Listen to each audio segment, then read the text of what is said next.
Good morning, good morning, good morning. Hi, everyone. This is a big crowd. I love it. Hi, everyone. I'm wave meteorologist Brian Good. Back to be with you guys again this year. I made it on time this year. Yeah, step one. And it's cold again. It was like really cold last year. Remember the wind and the cold? Yeah, it's almost the same thing. It's not my fault. I promise. It is not my fault. Thanks for being here for the Bridge Builder Breakfast, which is now, I believe, 21 years. I think the breakfast has been going on now. So I'd love to see the crowd get bigger and bigger each time we do this. I'm also excited to be inspired by a lot of the stories we're going to hear today. I already heard some inspiration in the elevator. Stuart, where are you at, Stuart? There you are. I was on the elevator with your dad, and he was just bragging about how proud he was of you. He's like, he's my baby boy. So, yeah. We're going to hear a lot of different stories today, but we're also going to hear from speakers. But the thing is, it's all about journeys you're going to be hearing today. I think most of you know I'm on my own personal mental health journey as well. I try not to ever compare my journey to others, just compare it to myself. How far have I traveled within my journey, and be honest with myself about the challenges I still have ahead of me. And that's what I hope that everyone still is able to do. And you're going to hear different stories coming up, but I don't want you guys to ever compare. Just be inspired when you hear some of them. Some of them will really will either make you cry, or usually the case, if Virginia's involved, she'll make you laugh. So the breakfast is at the buffet again. Back to the doors there where Janet is. Head out to the left. I want you guys to enjoy the food. We got some more music as well, and then we'll get started here in just a few minutes. So you got some time to still chow down and put some food in your belly. I just want to say hello and welcome, and we'll talk to you guys here in a second.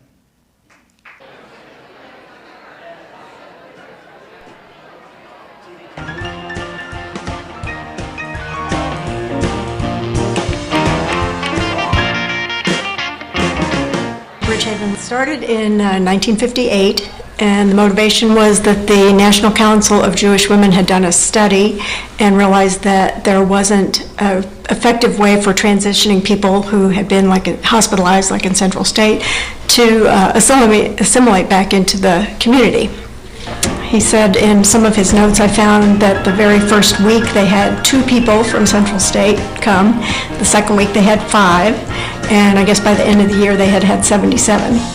He realized pretty quickly that that was too small.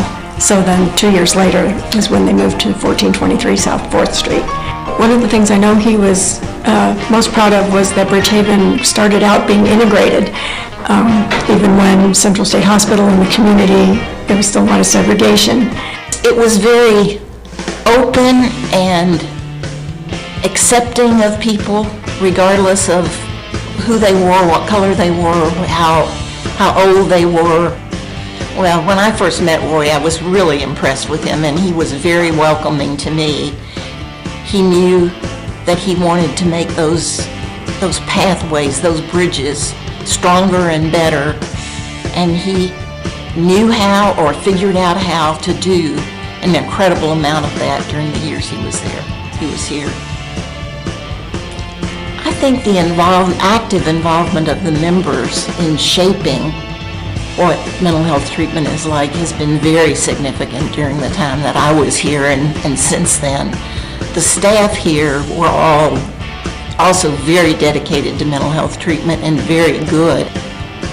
We had the grand opening, and I said, it's been wonderful being at Bridgehaven for 10 years and how much I appreciate it and have enjoyed it, but I'm turning it over to somebody who has been here for at least a couple of years and done a wonderful job. Ramona was just an excellent clinical director, and then took over and was an excellent executive director.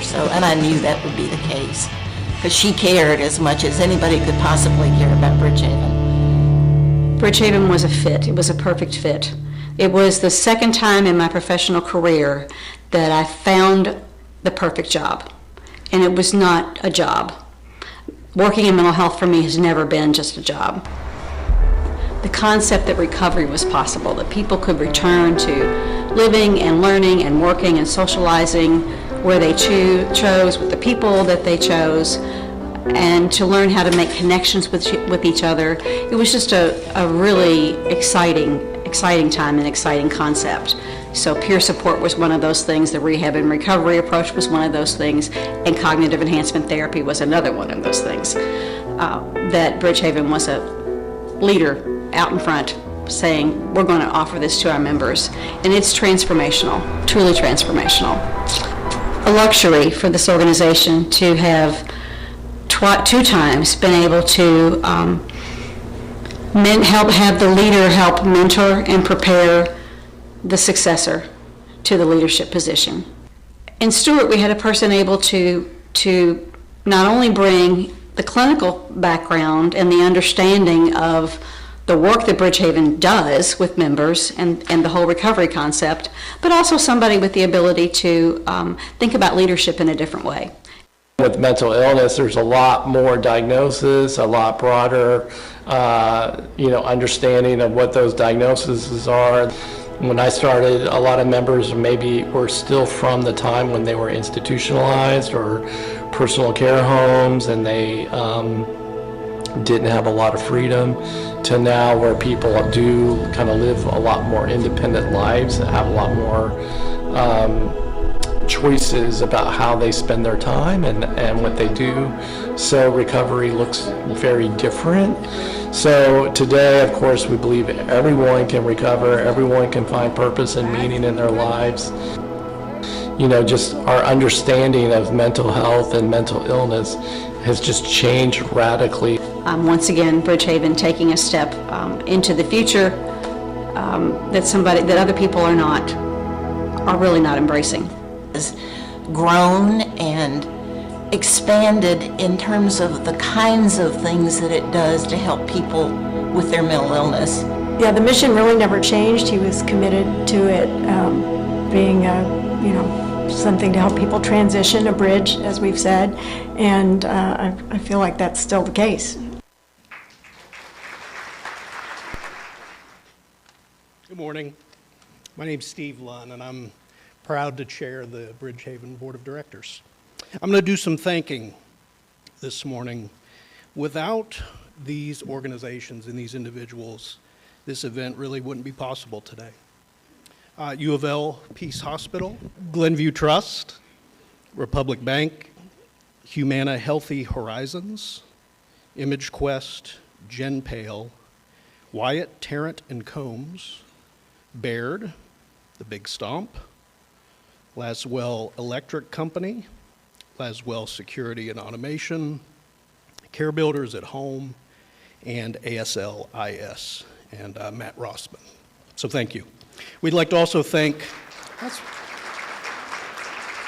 like it. I'd like to also thank our society members. Your donations each year ensure that we never have to turn a member away. And lastly, I'd like to thank our board of directors, all of the Bridgehaven members and staff. You make our mission possible. And thank you for everything you do for our community. Now I'd like to welcome Bridgehaven member Amanda to the stage. Big round of applause.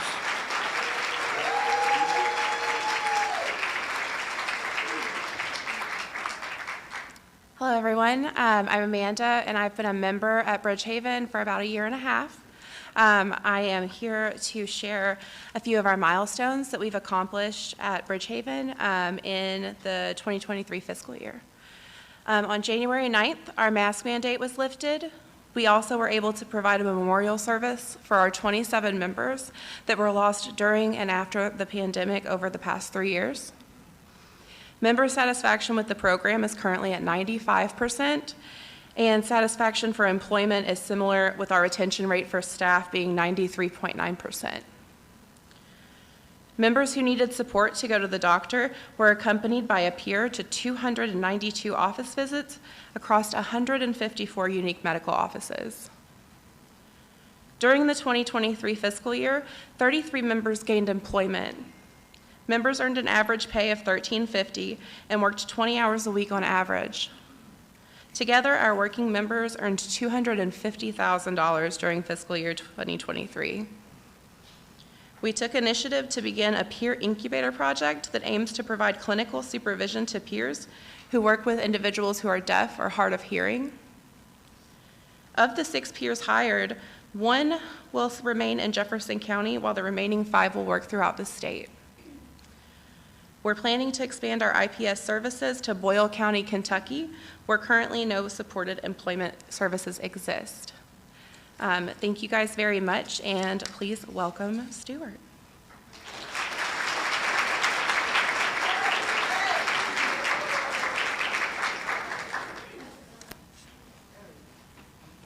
Good morning. I look forward to this top part of the year, and I'm grateful for a wonderful organization and all your support. I appreciate seeing so many supporters of Bridgehaven's members. Today, I would like all of us to think about our supporters and those we are grateful for. So if you would open your booklet and look in the middle, this middle page here. Together, let's take a few minutes to review our support systems. There are 2 images. One of the table lists individuals or roles and the supports that you have. The second is a diagram. Here you can write down supporters who are close to you. As the circle expands, you can write down those supports who have less frequent contact with. And then finally, those supporters that you might label as acquaintances that would be on the outer band. These would look different for each person that's here today. Reviewing the categories, the first is family. Please take a minute to enter the names of people in your family, and then place family members that you contact with the most on the diagram. I'm lucky to have a couple of family members here with me today. Then who's your best friend? Where would you put this person on the chart? I'm lucky to have 2 friends with the same name, table 5. Do you have a neighbor that you speak with? Who gets your mail when you're out of town? Do you have work friends or people you're close to related to your profession? Do you have a pastor, rabbi, priest, imam, or spiritual leader that you speak with? Then think about the individuals who help you with your health.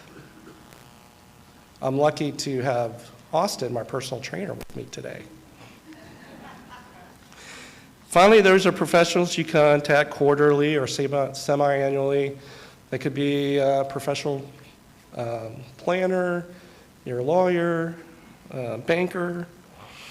Are there other categories of people to consider, such as social situations, clubs, your Bridgehaven friends that are here today? Thank you for taking time to think about those people that you're grateful for today. I will now share some perspectives that some of the members that we serve. Unfortunately, many of our Bridgehaven members do not have supported family members. Often one family member may be in denial of the illness, another family member may want to rescue the person, and a third family member may want to punish that person for some behavior. Over the years, many families grow tired of trying to help as they lacked access to mental health resources. Many members arrive at our agency with no contact with their families. This estrangement is due to conflicts, aging, acting out behaviors, other mental health problems in the family, trauma, and poverty. Members either choose not to associate with family members or their family refuse contact with them. This void means that many of our members come to Bridgehaven with tremendous grief and loss. Our members want connections but lack the skills to do this. When a person is paranoid, psychotic, or depressed, they do not seek friends. There is a fear that others and the lack of trust. Most individuals with mental illness have been victims of predators. Before coming to Bridgehaven, members are often homeless, moving from place to place, escaping some fear, seeking safety. Making friends and getting to know neighbors does not occur, as attempts often turn to negative experiences. Many of our members have no work experience at all. They have been told they cannot work or will lose benefits if they do work. The one thing they can depend on is a guaranteed income. For the majority of our members, their mental illness started the later part of the school or years soon after. Some had their first break after college. They've lost their dreams, and the pain of seeing their old friends live life while they are left behind is often what leads to their first suicide attempt. Please look at your booklet. If you were in this scenario, who would you turn to in your time of need? While many of our members have repeated hospitalizations, they do not have a personal connection with their caregivers. All too often they hear of medical professionals who add to the trauma as they did not believe our members or belittled their symptoms. Our members struggle with executive functioning, which means memory is poor and their planning skills are even worse. Keeping up with the schedule is a real struggle for them. Many are not oriented to the day or the location on a map. They can find a hospital, but meeting a doctor at a specific time and a specific day is but nearly impossible. Many of us use our phones and calendars to keep track of our busy lives. Some of our members give the intake team a phone number, and we find that phone number no longer is in service just days later. Some members do not have cars or homes, and the only insurance is Medicaid. Many have had a lawyer at some point. These relationships are again associated with trauma and stress. One member used to worry about me when I told her that I had to attend a meeting, as she associated with going to meetings as being in trouble. Have many meetings saw us in deep trouble. It's often been observed at Bridgehaven that a person who hears voices also believes in a spiritual power. Unfortunately, many of our members' voices are angry and critical. Due to the trauma they have experienced, when one struggles with executive functioning, one looks for concrete, straightforward answers.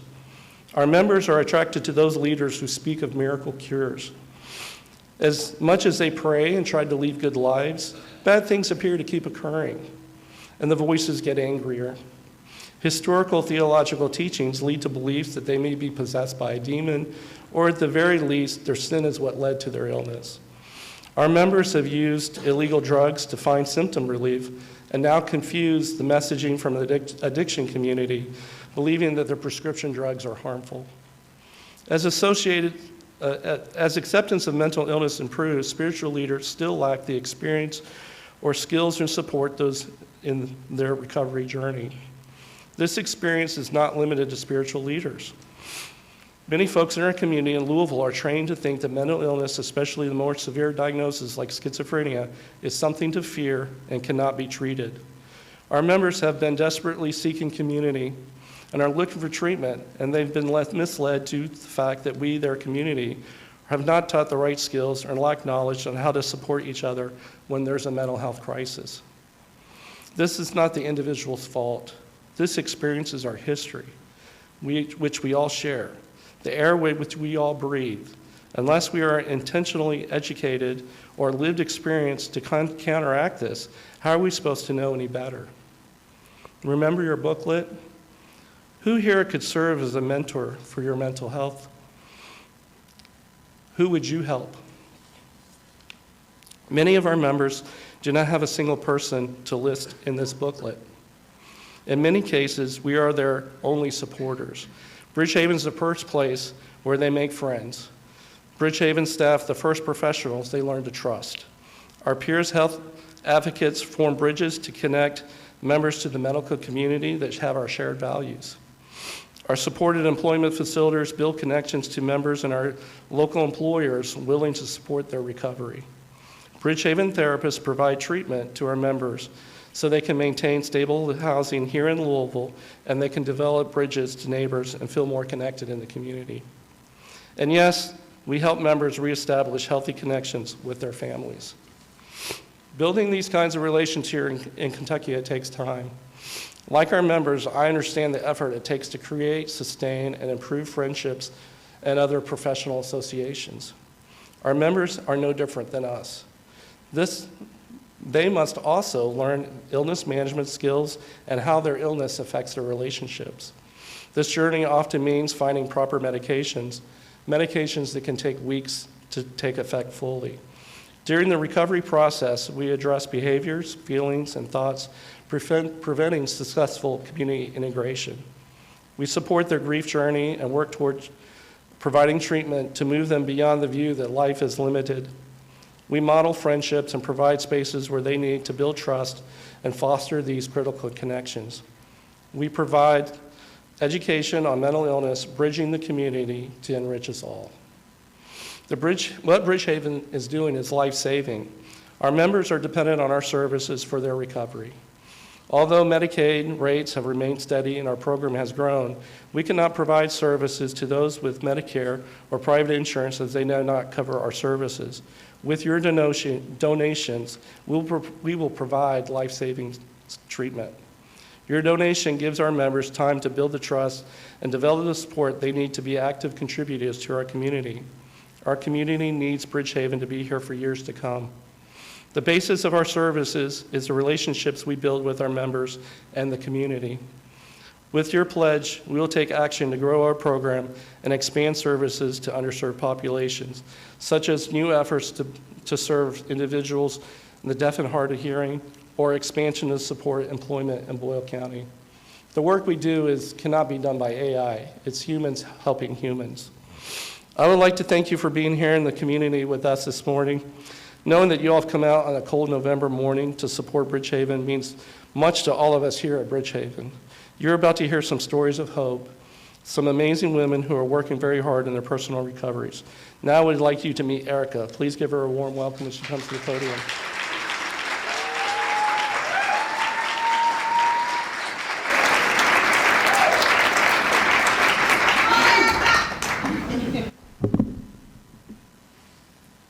Ready? Okay. Hello, my name is Erica. My journey has had a lot of ups and downs. Last year I was featured in the breakfast video. I had just moved into my own apartment and was only a month sober. Today I stand here 13 months sober.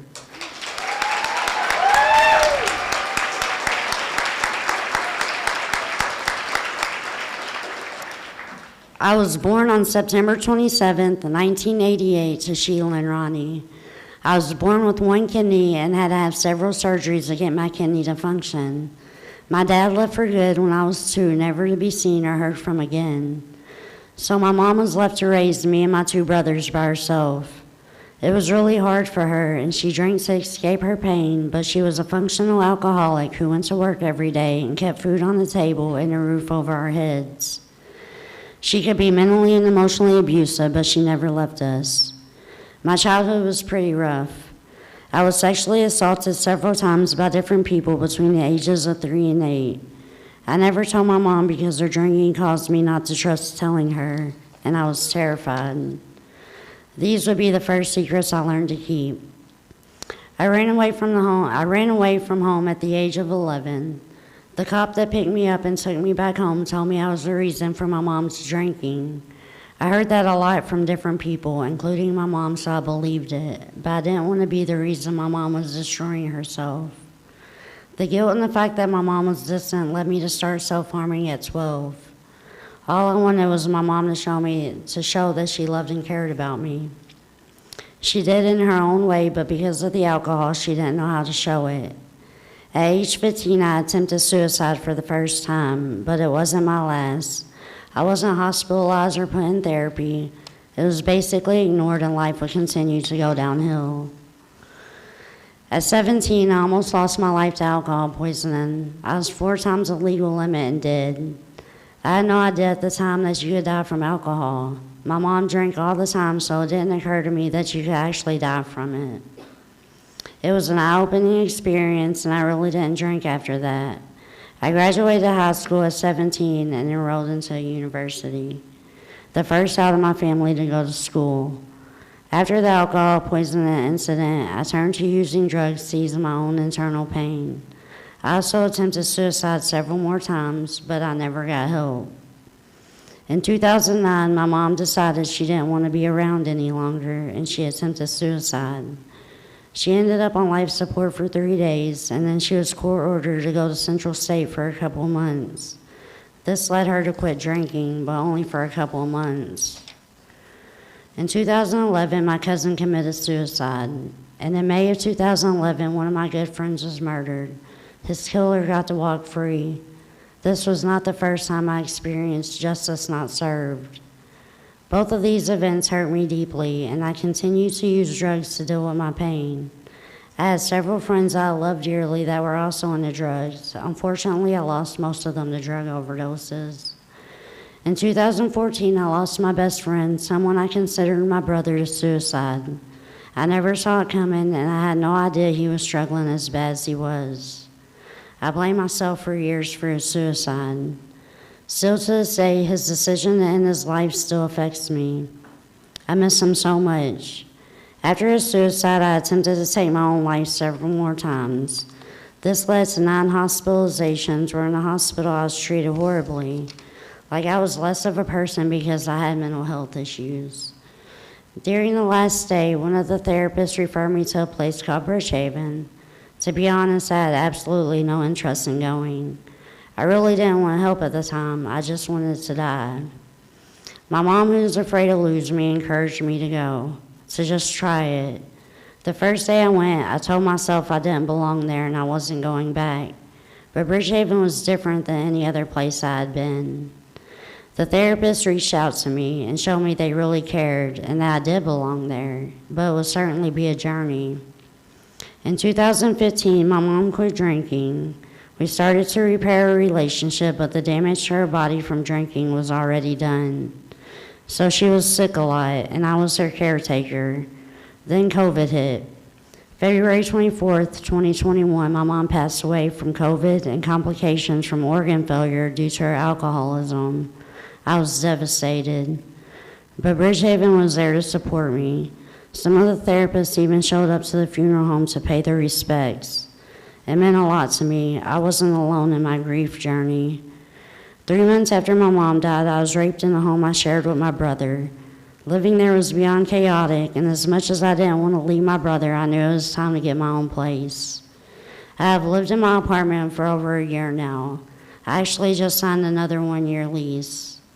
I've had to adjust to the loneliness. I have a dog named Abby who is my emotional support animal and my protector, and she does her job well. Living without my mom and my best friend has been hard. But I wanted to show my mom how much I loved and appreciated her by purchasing the most beautiful headstone for her.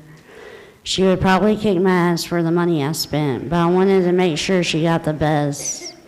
I hope she's proud of me. Bridgehaven has really kept me going. They have been my biggest supporters. Currently, I attend 5 days a week, and I go to groups like CBT, CET, Sober Life, and many others. They have helped me gain the confidence I need to keep going. They have taught me to love myself and to be a better person.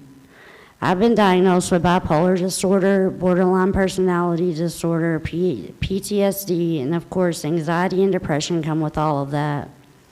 But Bridgehaven has taught me that my diagnosis doesn't define me. If it wasn't for Bridgehaven, there's no telling if I'd even be alive. The help and support I get is incredible, and the staff treats you with the utmost respect. You're a person at Bridgehaven, a person that is loved and valued. Bridgehaven is an incredible place that promotes recovery and healing.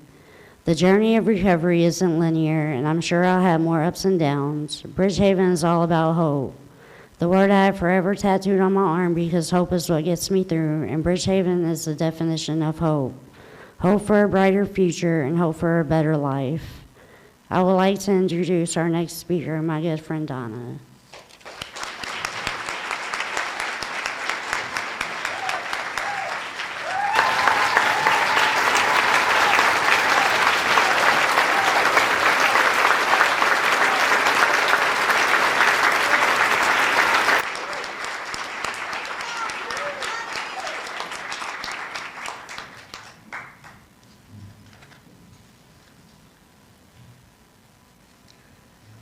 Resilience. We need to start with the belief, I have it in me, and I have to learn how to grow it. Tijana Mandic, PhD, made that statement in her PTSD workbook. Hello, my name is Donna, and I have been a Bridgehaven member for 25 years. I stay busy with the full schedule most days. I am the mother of a wonderful 24-year-old son who deals with chronic health issues. I help my aging parents, and I have 2 sisters, one who is battling stage 4 cancer. I also work part-time as a janitor in my church. When I was young, I had dreams of becoming a nurse, but as a teenager, I was sexually abused by a close relative. Trauma has a way of stopping you in your tracks. Instead of going to college when I graduated high school, I worked for 5 years as a nursing assistant. I loved my job, but I was constantly haunted by my abuse. I resorted to using prescription pain and anxiety medications as a way to numb my emotions surrounding the trauma. I also began using self-harm as a coping tool. When I reached the point of wanting to commit suicide, my supervisor recommended I be hospitalized. Thus began my journey of the revolving door in and out of the hospital. I had so many admissions that everyone there knew me. Once, back before medical records were digital, one nurse told another employee to go get my encyclopedia of medical records. I was in the hospital every 3 to 6 months, staying a month at a time. My depression and anxiety became so severe that I needed electroconvulsive therapy. I eventually attempted suicide. But I was fortunate to find an excellent doctor. She introduced me to Bridgehaven, but later that same year she was tragically killed in a plane crash. But Bridgehaven was there for me. Shortly after her death, I found out I was pregnant with my one and only child. My former husband was an alcoholic and ultimately died after our divorce. Grief is hard. Complicated grief brings even more to the table. After my son was born, I attended Bridgehaven less often due to my responsibilities and the extra expense of traveling, but in 2017 they created a new position where they had a therapist who did home visits. I was finally able to have regular therapy sessions again. After some encouragement, I eventually returned to regular attendance at Bridgehaven, where I found even more help by utilizing the wide variety of therapy groups. I enjoy art therapy, and I have participated in Bridgehaven's Art as a Part of Healing several years now, each year selling out. I also created a rock garden on the grounds to provide hope for other members after finding a rock one day with a positive message that brought brightness to my day. On the tables, you will see a sample of some of my rock projects. Table captains, these are gifts for you today as a thank you for bringing in members of the community. We are diverse, but have common ground. There is a bond, and Bridgehaven feels like family. When it comes to the staff, they notice when we aren't there or when we need extra support. When my nephew died of COVID, 2 staff members met me outside to give me a much-needed hug. They had been following his progress as if he was part of their family. We also have a crisis line where we can call in any time if needed and talk to someone we know. It's much easier to talk and much easier to trust when it isn't a stranger on the other end. I have utilized that resource more than once. Since attending Bridgehaven, I have not attempted suicide, nor have I been hospitalized. That's saying a lot. I am learning about my illness and about trauma. I also am learning better coping skills and learning to better manage my emotions. Additionally, with their support, I have been at my current job for nearly 5 years. Through resilience, I have once again picked up some old hobbies along with new ones.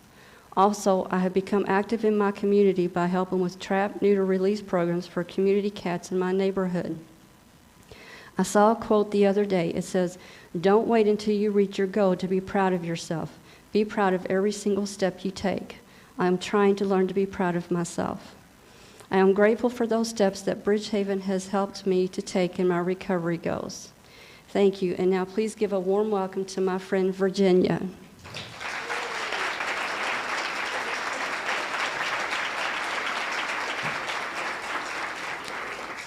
Woo! Damn it, we had some good stories.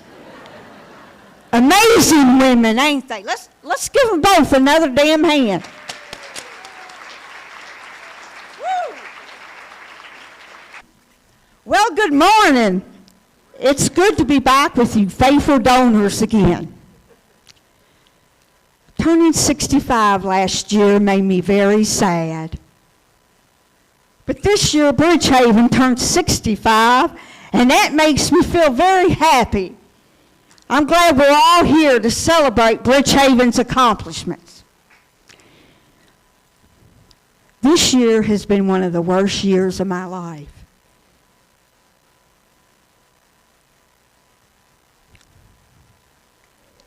Due to my severe chronic pain and depression. But I've still managed to come to Bridgehaven and work through my trauma and other issues that started when I was only 6 years old. There's been many a day when I've just wanted to give up, especially when I feel I'm not progressing in my recovery. But the Bridgehaven staff are quick to assure me that I am.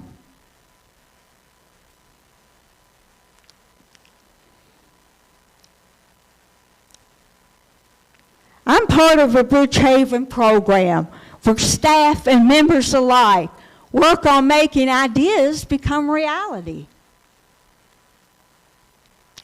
For instance, for the first time ever, we had week-long Pride events to include a parade and beautiful float. You should have seen it.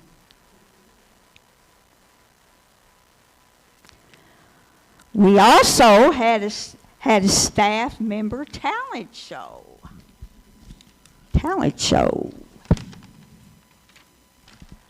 I was amazed at the amount of talent we have at Bridgehaven. Hey y'all, Jan and Dan wanted to sing a duet, but I told Stuart not to let them, didn't I, Stuart?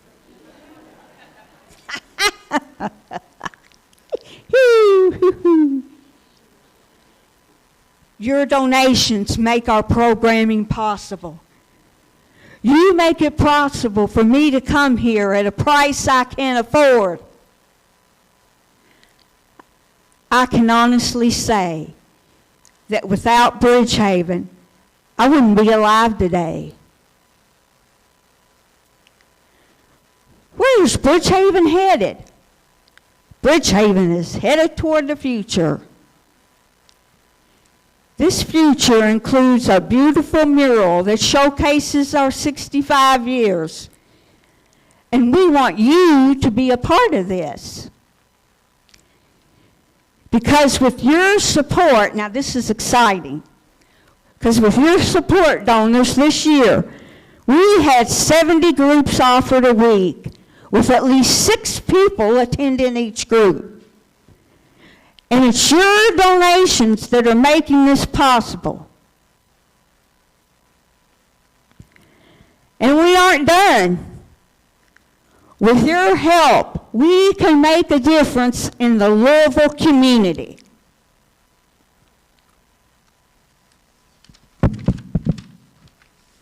Now, I bet some of you are wondering how to become a society member. Well, I'm going to tell you. We've made it easy. When you open your program, you will find a pledge card, an envelope. On this pledge card, you will have several options. The most popular option is the Gift of Hope. It is $83.33 a month. This gives the programming $1,000 a year. $1,000 a year. This would allow 40 members, 40 needy members,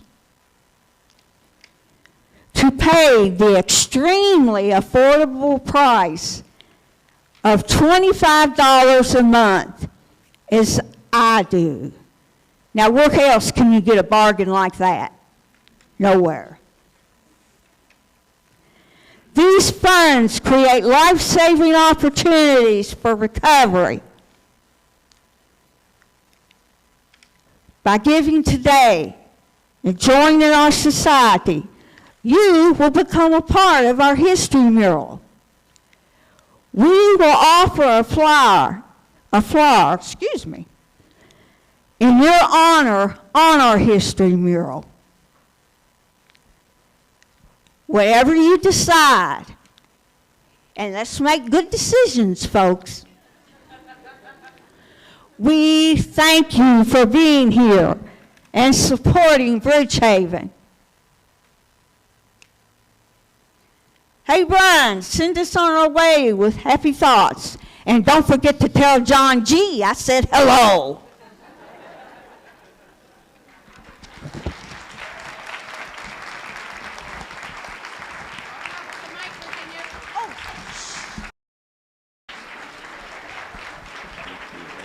And if there is only one thing that you walk away from this breakfast with, I hope that it will be that you will walk away knowing that you are part of an organization that exudes love, compassion, hope, and recovery, and that you are part of transforming people's lives, of helping someone move from potentially, literally living on the street to having a productive life with friends and a job and a future that's full of hope and brighter than anyone ever thought possible.